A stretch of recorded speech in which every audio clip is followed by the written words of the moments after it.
শিবচরের ভদ্রাসনে শীতার্তদের মাঝে ৩ শতাধিক কম্বল বিতরণ করা হয়েছে।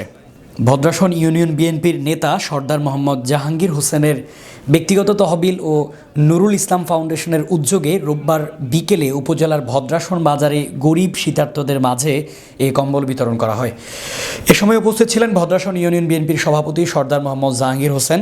এছাড়া আরও উপস্থিত ছিলেন চুন্নু ব্যাপারী, ইকবাল সর্দার, মাহবুব মোল্লা, ফিরোজ খান, জাকির মাতবর, ফিরোজ মোল্লা, আব্দুল জব্বার মাতবর, কাইয়ুম মুন্সি, সেলিম মাতবর, বারেক মাতবর, মিল্টন মিনা প্রমুখ।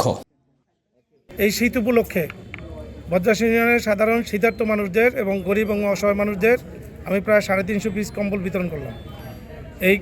এই কম্বল বিতরণ জন্য শহীদ প্রেসিডেন্ট জিয়াউর রহমানের আত্মার প্রতি মাগফিরাত কামনার উদ্দেশ্যে এবং বাংলাদেশ জাতীয়তাবাদী দলের আদর্শে বিশ্বাসী হয়ে বিএনপির পক্ষ থেকে, ভদ্রাসন ইউনিয়ন বিএনপির পক্ষ থেকে এবং ভদ্রাসন ইউনিয়নের সকল নেতাকর্মীর পক্ষ থেকে এই কম্বলের উদ্যোগ নিয়ে আমি কম্বল বিতরণ করতে সক্ষম হয়েছি। এই জন্য আল্লাহ রাব্বুল আলামিন আমাদের এই কম্বল বিতরণকে কবুল করে নেন।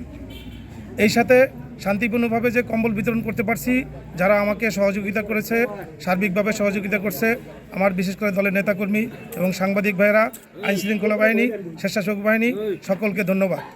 শহীদ জিয়ার আদর্শ বাস্তবায়নের স্বার্থে আগামী দিনে জানি ধানের শীষের প্রার্থীরা বিপুল ভোটে বিজয়ী হয়ে সরকার গঠন করতে পারে, সেই দোয়া কামনা করে আমি আমার সংক্ষিপ্ত বক্তব্য শেষ করছি।